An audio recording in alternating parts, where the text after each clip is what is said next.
নমস্কার। যেটা ব্যাপার হচ্ছে যে আমি রিসেন্টলি একটা ছোট্ট ওয়ার্কশপ করতে চলেছি যে স্পাইনাল মবিলাইজেশনের মধ্যে। স্পাইনাল মবিলাইজেশন জিনিসটা একটুখানি জানা দরকার যে স্পাইনাল মবিলাইজেশন হচ্ছে স্পাইনাল প্রসেসের উপর, সেই স্পাইনাল প্রসেসের উপর কীভাবে বিভিন্ন টেকনিক করতে হয় সেগুলো আমরা দেখাবো। মিডলাইন মবিলাইজেশন আমরা আগে করিয়েছি, সেটা হচ্ছে পেরিফেরাল জয়েন্টের উপর। তো আমরা স্পাইনাল মবিলাইজেশন করাবো, বিভিন্ন ধরনের টেকনিক আছে, সার্ভাইকাল, লাম্বার, থোরাসিক, বিভিন্ন রকম।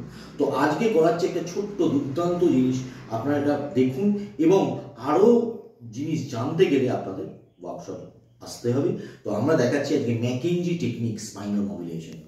দেখুন, পেশেন্টকে আমি T4 পর্যন্ত বাইরে বার করে দিলাম, দেন চেনিং, দেন আমি স্পাইন অফ অক্সিকুটিভ C7 পর্যন্ত আমি গ্রিপিং করলাম, করে traction, retraction, then extension 1 2 3 4 5 6 7 8 9 10, relax.